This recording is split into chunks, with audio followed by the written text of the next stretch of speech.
السلام عليكم ورحمة الله تعالى وبركاته. تنطلب من الله تكونوا كاملكم بخير وعلى خير. ترحب بكم من جديد في فيديو جديد، فبقاو مع الفيديو ديالي حتى النهاية ديالو.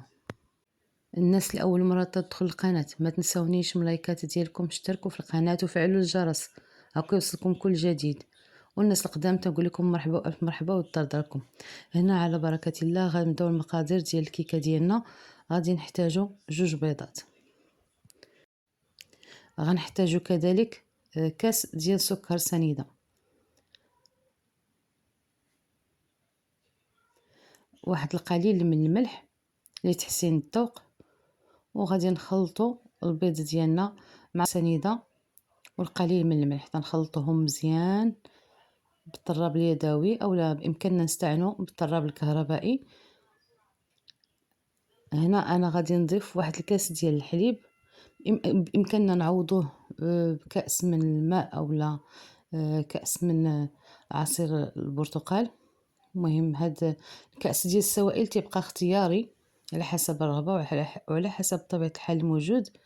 هنا انا غادي نضيف كأس ديال الزيت، نفس الكاس تنعبر به المكونات كاملهم، تنبقى نزيد الزيت ديالي بالتدريج.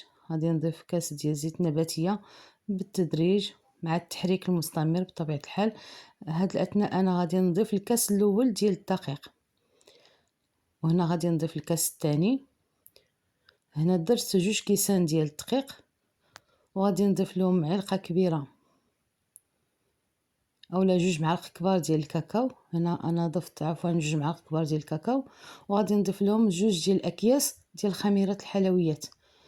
وبامكاننا نستبدلوا الكاكاو المر بالكاكاو اللي تيكون في الاكياس. الا ما عندناش الكاكاو ديال العبار بامكاننا نديرو ديال الاكياس. غادي نغربل المكونات ديالي مزيان، وغادي نحرك ندمج المكونات ديالي مع بعضهم. في هذه الاثناء انا غادي نخلط مزيان، ندمج المكونات ديالي مع بعضياتهم حتى يتجانسوا ليا ونحصل على خليط متجانس كي تشوفوا امامكم هكا بعد ما دخلتهم في بعضياتهم. هاد الاثناء انا بان ليا الدقيق باقي خصني الدقيق، غادي نزيد الدقيق بالتدريج. هنا بطبيعه الحال دائما كي تنقول لكم الدقيق على حسب النوعيه ديال الدقيق، واش تيشرب لينا ولا لا. يعني بعد نوبات الكيك تدخل لينا غير 2 كيسان ديال الدقيق بهاد نفس المقادير، وبعد نوبات تدخل 2 ونص. يعني هنا انا بقيت تنضيف الدقيق بالتدريج، دخلت ليا 2 كيسان ونص. غادي نضيف واحد المعلقه ديال الخل. بطبيعه الحال كي تنقول لكم دائما الخل تعطينا ديك الهشاشه للكيك ديالنا، وكذلك تحسن الذوق ديال الكيك. صافي هنا بعد ما خلطت المكونات كاملهم غادي نجيب واحد الطاوه اللي انا دهنتها من قبل، تندهنوها بالزبده ولا بالزيت، وتنديروا القليل من الدقيق. الفران ديالنا شعلناه على نار مهيله. في هذه الاثناء يعني انا شعلت الفران ديالي على نار مهيله. غادي ندير الكيك ديالي في القالب اللي انا دهنته بالزبده ودرت عليه القليل من الدقيق. بامكاننا نديروا الكاكاو الا ما بغيناش نديروا الدقيق حتى هو تيوفى لينا بالغرض. صافي هذه الاثناء انا غادي ندير الكيك ديالي كي تشوفوا امامكم هكا، وتنعليو يدينا بطبيعه الحال باش نتفاداو انه يدخل لينا الهواء في الكيك ديالنا.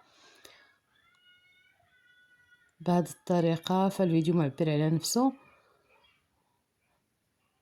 غادي نضرب الكيك ديالي مع سطح العمل. يعني راحنا عارفين، وغادي ضروري تندير ديك التدويزه بشي حاجه هكا باش المهم تنخرجوا الهواء اللي تيكون دخل لينا في الكيك ديالنا. هذا هو الهدف من هذه العمليه. وتنضربوا هذا القالب مع سطح العمل باش تنخرجوا الا كان داخل شي هواء. صافي والفران ديالنا شعلناه من قبل اللي سخن على نار مهيله العافيه من التحت. غادي ندخل الكيكه ديالي تاخذ مني تقريبا ما بين 40 حتى ل 45 دقيقه على نار مهيله. هنا ملي بدات تحمر شعلت النار عليها من الفوق باش تحمر قليل من الوجه ديالها. ونخرج الكيك ديالي بعد ما نضج حطيته برد شويه. هنا التزيين تيبقى اختياري البنات. انا هنا ذوبت القليل من الشوكولات، وغادي نضيف ليه واحد المعلقه ديال اولا 2 معالق كبار ديال الشوكولاته ديال الدهن. وهنا انا ذوبت قليل من الشوكولات مع زيت الطعام اولا زيت النباتيه، وغادي نضيف عليه واحد 2 معالق كبار ديال الشوكولاته ديال الدهن.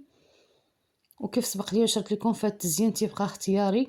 انا هنا الهدف ديالي هو انني غادي نزين الكيكه ديالي على واحد الشكل تيقولوا ليها الكيكه الباكيه او لا، يعني المدمعه. انا غادي ندمع الكيكه ديالي، غادي ندور عليها الشوكولات يعني غير بواحد الطريقه، ما غاديش ندهنها كامله.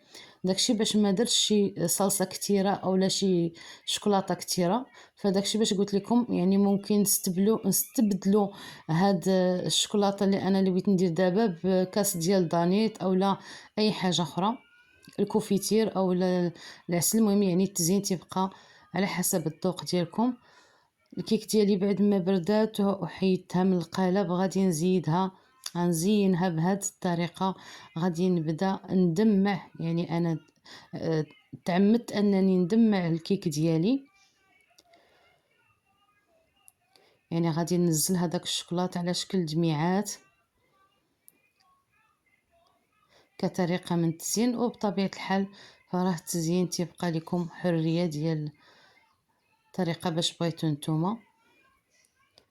وهكا غادي نبقى حتى نزين الكيكه ديالي كاملها بهذه الطريقه. وكيف سبق لي شرت لكم فبامكاننا ندهنوا الكيك ديالنا بالقليل من المربى ونديروا فوق منها شويه ديال الفيرميسيل اولا شويه ديال الكوك اولا، يعني بطبيعه الحال دائما التزيين تبقى على حسب الموجود وعلى حسب الرغبه ديالنا. هاد الكيكه راه عائليه تبارك الله وصل عمبي، يعني راه تعطينا كميه لا باس بها. هاد نفس المقادير فتعطيونا كميه لا باس بها، او الا بغينا نضاعفوا المقادير علاش لا. صافي انا زينتها بهذه الطريقه. غادي نضيف القليل من الكراميل. هنا البنات الكراميل راه اللون ديالو فاتح على اللون الشوكولات، ولكن في التصوير جا تقريبا نفس اللون، يعني ما بانش الفرق. ولكن هو في الحقيقه راه اللون الكراميل فيه اللون ديال العسل، يعني جا اللون ديالو فاتح، وفي التصوير ما عطاهش يعني ما عطاهش الشكل الحقيقي ديالو. صافي في هذه الاثناء انا غادي نضيف قليل من الشوكولاته حبيبات اولا الفيرميسيل كي تنسميوه. وكيف سبق لي شرت لكم حتى هذه المرحله تتبقى اختياري على حسب الذوق ديالكم. هنا بعد ما دخلت الكيك ديالي للثلاجه حتى برد مزيان وتماسك هذاك الشوكولاط، يعني حسيت بداك الشوكولاط لصق ليا في الكيك ديالي. فات الكيكه ديالي اصبحت جاهزه للتقديم. غادي نقطعها معكم وتشوفوا الشكل النهائي ديالها من بعد ما بردات. تنقدموها بهذا الشكل. تيحبوا هاد الشكل هاد الكيكه المشكلطه اولا الباكيه ولا المدمعه ولا اش تنسميوها، فراه تتجي روعه ومذاق ولا اروع. تتعجب الدراري الصغار والكبار، يعني راكم عارفين الوليدات الصغار الكيكه الا فيها الشكلاط تيحماقوا عليها. وتكلت في البلاصه يعني ما رجع منها والو، كي حطيتها كلاوها بسلامتهم الدراري.